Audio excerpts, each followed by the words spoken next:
Good morning. Welcome to Hope Academy. My name is Kent Brown. I'm President and CEO of Fairbanks and Hope Academy. On behalf of the students and the faculty and the staff, welcome to the only recovery high school in Indiana and only one of 30 recovery high schools in the country.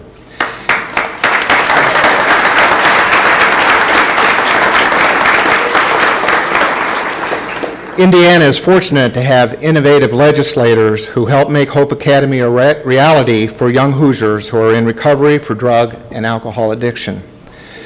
Thank you for choosing Hope Academy, the recovery high school at Fairbanks, as the location for the signing of 4 bills that will allow Hoosiers to receive the treatment they need for addiction, to place more emphasis on prevention and treatment, and to expand the availability of Narcan.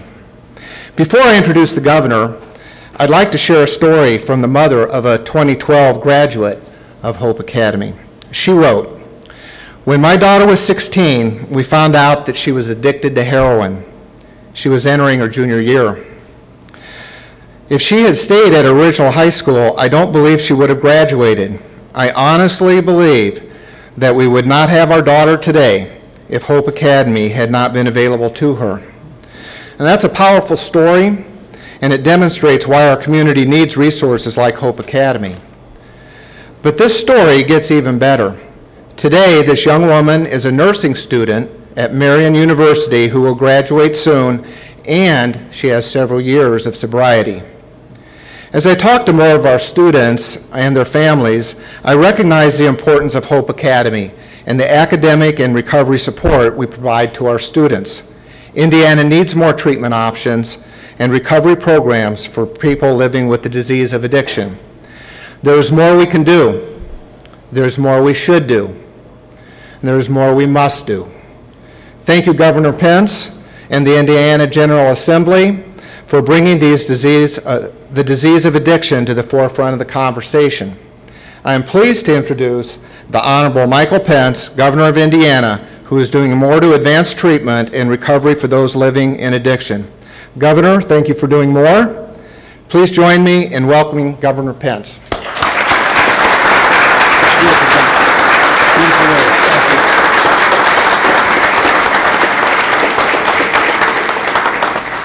Thank you, Kent. Thank you for your outstanding leadership at Fairbanks and here at Hope.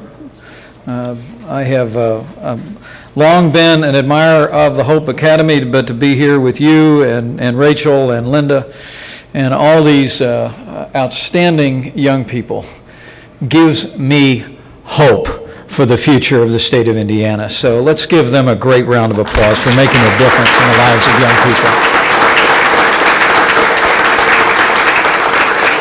It's been mentioned, Hope Academy is tuition free. It's an Indiana public charter high school for students in recovery from drug and alcohol addiction. Students choose to be here. They choose a better future. And I have to tell you, I'm going to celebrate some great legislative leadership today. I'm proud of the members of our cabinet who are here, who are reaching out through more treatment options, through stronger law enforcement efforts. But the heroes in this room are the young people who attend Hope Academy, and we are proud of every single one of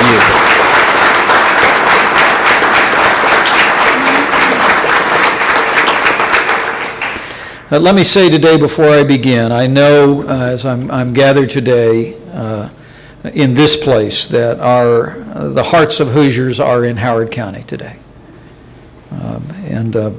Let me begin on behalf of all those gathered here by expressing our deepest sympathies. Our deepest sympathies and condolences to the family of our fallen officer, a courageous young man, Howard County Deputy Sheriff Carl Coons. Our hearts and prayers go out to his family, to Cassie and Noah, go out to his extended family, friends, and especially his law enforcement family that is feeling the loss this morning in particular. We've ordered that flags be lowered all across the state of Indiana, not only in recognition of the sacrifice of Deputy Carl Coons, but also in recognition of the risks that all of our law enforcement officers and their families face every day. And we remember them and urge every Hoosier to remember this family, this community, and all of our law enforcement community in their hearts and in their prayers at this time. I'm pleased to be joined today by a number of members of our cabinet and by distinguished members of the General Assembly. Our Superintendent of the Indiana State Police, Doug Carter, is with us. John Hill, my Deputy Chief for Public Safety, David Murtaugh of the Criminal Justice Institute, Dr. Jerome Adams of the Indiana State Department of Health, and Dr. John Wernert, who is our Secretary of Family and Social Services Agency. This is a team that is dedicated to confronting the scourge of drug abuse and addiction in the state of Indiana. And I'm grateful to each one of them for their outstanding leadership. Particularly grateful for the compassionate and strong leadership of Judge Mary Beth Bonaventura, who leads the Department of Child Services. Would you join me in thanking all the members of our cabinet for their presence here today and for their work? Also very honored to be joined by individuals in the Indiana General Assembly who represent the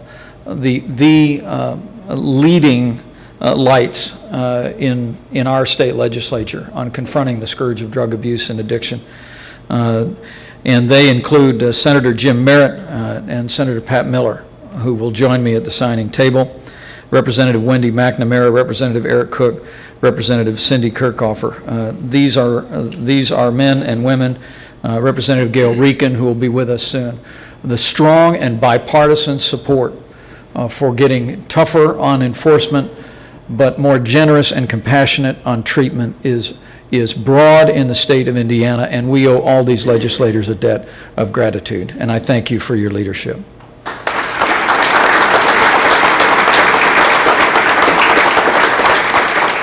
And sometimes people ask me what keeps me up at night, and I say without hesitation, as much as a dad as a governor, it is the scourge of drug abuse and addiction in the state of Indiana that has impacted every community in this state, large and small. The statistics don't really tell the story, but we ought to reflect on the magnitude of this challenge as we enact these new laws today. From 2003 to 2014, instances in which heroin was reported in overdose deaths actually increased in the state of Indiana by a factor of 57. Much of Indiana's current drug addiction and substance abuse problem actually begins, as it does around the country, from prescription opiate usage and abuse. In fact, 80% of heroin addicts actually start with prescription opiates. Nearly a quarter of our teenagers have admitted to using a controlled prescription for non-medical reasons. 25% of our kids have admitted to using a controlled substance for non-medical reasons. And sadly and heartbreakingly, in 2014, Indiana had the 16th highest overdose rate in the nation. Drug abuse problems are not unique or limited to the state of Indiana, but they are a focal point of our state. It's the reason why I started in September the Governor's Task Force on Drug Enforcement, Treatment, and Prevention. And one of the bills that I'll sign today will codify that and create that as a standing commission in the state of Indiana. But you will see today that we sign legislation to get tougher on those that are selling these poisons to our kids. And I'm grateful for the leadership that makes that possible. But one of the things that we recognize is that we cannot just arrest our way out of this problem. And so today we'll also be signing measures into law that will make life-saving medicines more available and expand opportunities for treatment in the state of Indiana. I really do believe that the three-legged stool of confronting drug abuse and addiction in our state is tougher law enforcement on those that are profiting from the sale of these drugs to our kids.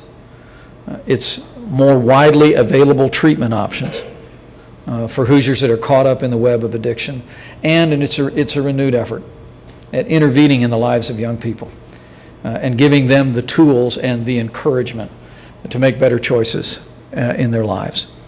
It is that enforcement, treatment, and prevention combination that we think holds the greatest hope for reversing this trend in our state and, frankly, all across this country. With that, I'm very pleased today to sign into law 4 specific bills that were part of our administration's legislative agenda. They include House Enrolled Act 1235, Senate Enrolled Act 271, Senate Enrolled Act 187, and 297, respectively. Later today, I will also sign into law 3 pieces of legislation that specifically deal with meth in the state of Indiana. Senate Enrolled Act 80, which will give pharmacists greater discretion in distributing pseudoephedrine medications to prevent them from being obtained for the purpose of meth production. I'll also sign later today 2 additional bills that will basically create a block list for felons from being able to obtain pseudoephedrine. But today, at this gathering, I'll sign into law first legislation that will ensure that we get tougher on drug dealers. House Enrolled Act 1235 ensures that those convicted of repeated drug dealing felony offenses may not receive suspended sentences if the offense involves meth or heroin and the person has a prior conviction for dealing. Senate Enrolled Act 271 will establish the commission that I mentioned, building off of the executive order that created the governor's task force. Senate Enrolled Act 187 shifts us from tough enforcement and strategies to compassion and treatment. It will ensure that life-saving overdose intervention medications are available statewide by requiring that the Indiana State Department of Health issue a statewide standing order for naloxone, also known as Narcan. This will increase access to naloxone statewide. It will allow entities like pharmacies and nonprofits to register with ISDH using their standing order and dispense naloxone to individuals in need of the drug without a prescription. I specifically want to thank Senator Jim Merritt for his compassionate leadership on this issue in this legislation and otherwise. I'm pleased to report that the Indiana State Police will be fully trained and able to deploy Narcan within 90 days among all the officers that are deployed in the state of Indiana. We are today, through this effort, making life-saving medications available that have saved lives and will continue to save lives from overdose in the state of Indiana, and every Hoosier should be proud. Lastly, Senate Enrolled Act 297 expands the criteria for FSSA Medicaid uses to determine medical necessity for inpatient detox, and also requires Medicaid coverage for inpatient detoxification in accordance with national standards of the American Society of Addiction Medicine. It is a product of the Attorney General's Drug Abuse Prevention Task Force, and we are grateful to Attorney General Zeller for his leadership. As I sit down to sign these bills into law, I will do so with just a quiet prayer. That what we're doing here today is not just adding words to the Indiana Code, but we're adding tools. We're adding tools to law enforcement and to prosecutors to send a deafening message that here in Indiana we will not tolerate people who profit from the sale of these poisons to our kids.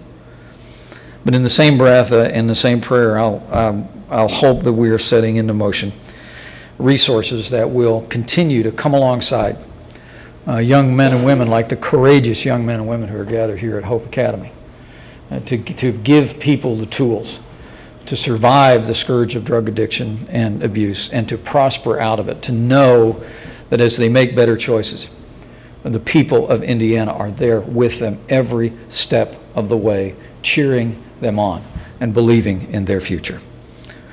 Thank you very much.